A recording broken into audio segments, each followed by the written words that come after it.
نحمده ونصلي على رسوله الكريم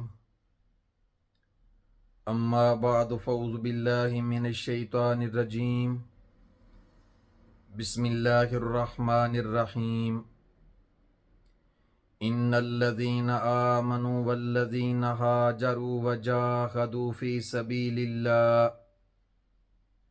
اولئك يرجون رحمة الله والله غفور رحيم اللہم صلی علی محمد وعلی آل محمد۔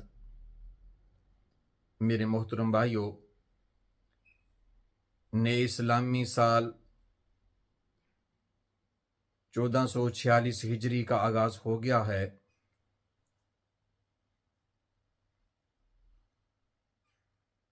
دور فاروقی میں اسلامی کیلنڈر کی بنیاد رکھی گئی۔ اس سے پہلے مسلمانوں کے پاس اپنا کیلنڈر نہیں تھا۔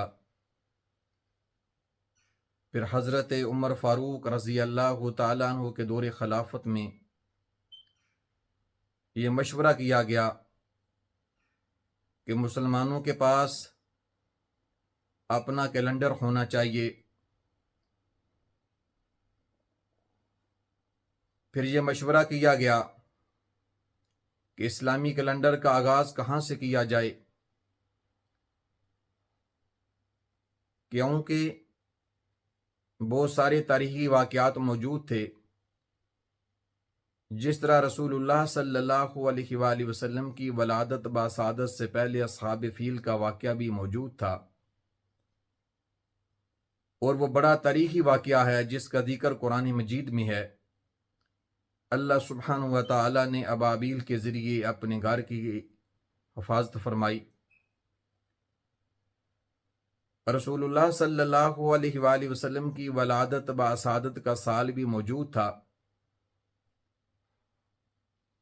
اور اس کے بعد جنگ بدر کا ایک تاریخی واقعہ تھا جس میں اللہ سبحانہ و تعالی نے مسلمانوں کو ایک بہت بڑی کامیابی عطا فرمائی اور بڑے بڑے کافروں کے سردار واصل جہنم ہوئے۔ لیکن اسلامی کیلنڈر کا آغاز ہجرت کے سال سے کیا گیا، جس سال جب مسلمانوں نے مکہ سے مدینہ کی طرف ہجرت کی۔ اسلام کے ہر حکم میں کوئی نہ کوئی حکمت موجود ہوتی ہے۔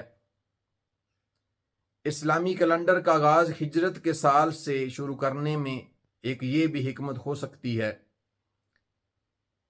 کہ جب ایک شاگرد اپنے استاد سے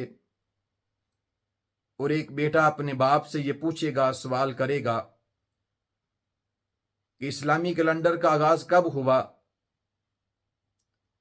اور اس کے ساتھ جو ہجری لکھا ہوا ہے اس سے کیا مراد ہے، تو ایک استاد اپنے شاگرد کو اور ایک باپ اپنے بیٹے کو یہ بتائے گا کہ مسلمان مکے میں موجود تھے، لیکن وہاں مسلمانوں کے لیے اپنا دین اور ایمان بچانا مشکل تھا، تو مسلمانوں نے اللہ سبحانہ و تعالیٰ کی رضا کے لیے، دین کے لیے اپنا سب کچھ قربان کرتے ہوئے مکہ سے مدینہ کی طرف ہجرت کی۔ اور یہ کوئی آسان کام نہیں ہوتا۔ صحابہ کرام رضوان اللہ علیہم اجمعین نے اللہ سبحانہ و تعالیٰ کی رضا کے لیے سب کچھ قربان کر کے مکہ سے مدینہ کی طرف ہجرت کی۔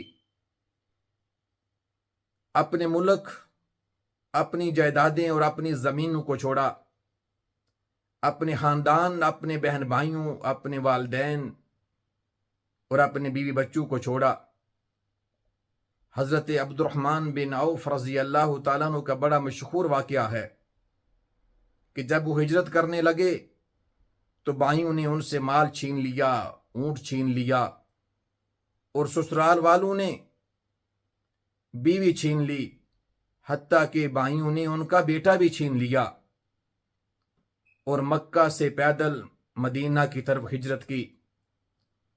پاؤں سے خون نکل رہا تھا، جب رسول صلی اللہ علیہ وآلہ وسلم کے پاس پہنچے تو آپ اپنی مسجد میں موجود تھے۔ آپ نے پوچھا عبد الرحمن کیسے آئے ہو؟ فرمایا یا رسول اللہ سب کچھ لٹا کے آیا ہوں، دین بچا کے آیا ہوں۔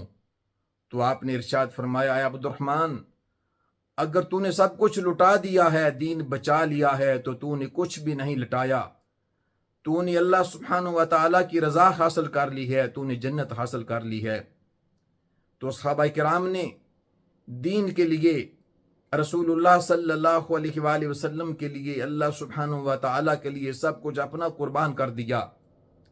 اور یہی اسلامی کیلنڈر کا آغاز ہجرت کے کرنے میں، اس میں حکمت ہے کہ اب ایک استاد اپنے شاگرد کو اور ایک باپ اپنے بیٹے کو یہ بتائے گا، اور ہر مسلمان کے دل میں یہ جذبہ ہوگا کہ ہم اللہ سبحانہ و تعالیٰ کی رضا کے لیے سب کچھ قربان کرنے کے لیے تیار رہیں۔ تو میرے محترم بھائیوں، ہمیں اسلامی کیلنڈر کے مہینوں کے نام خود بھی یاد کرنے چاہیے اور اپنے بچوں کو بھی یاد کرائیں۔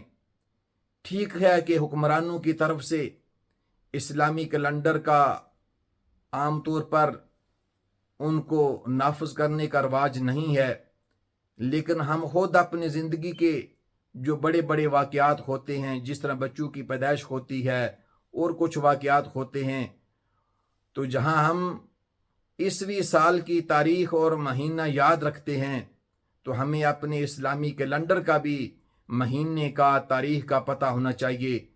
تو اسلامی کیلنڈر کے آغاز ہجرت سے کیا گیا ہے، اور اس میں یہیں یہ سبق ہے کہ سب کچھ اللہ سبحانہ و تعالیٰ کی رضا کے لیے قربان کرنے کا اگر وقت آ جائے تو ایک مسلمان کو پیچھے نہیں ہونا چاہیے۔ یہ دنیا عارضی ہے، دنیا کی چیزیں عارضی ہیں، ایک دن ہم نے اللہ سبحانہ و تعالیٰ کے پاس واپس لوٹنا ہے۔ اللہ سبحانہ و تعالیٰ ہمیں اسلام کی نعمت کا شکر ادا کرنے کی اور اس کے مطابق زندگی گزارنے کی توفیق عطا فرمائیں۔ وآخر دعوانا ان الحمد للہ رب العالمین۔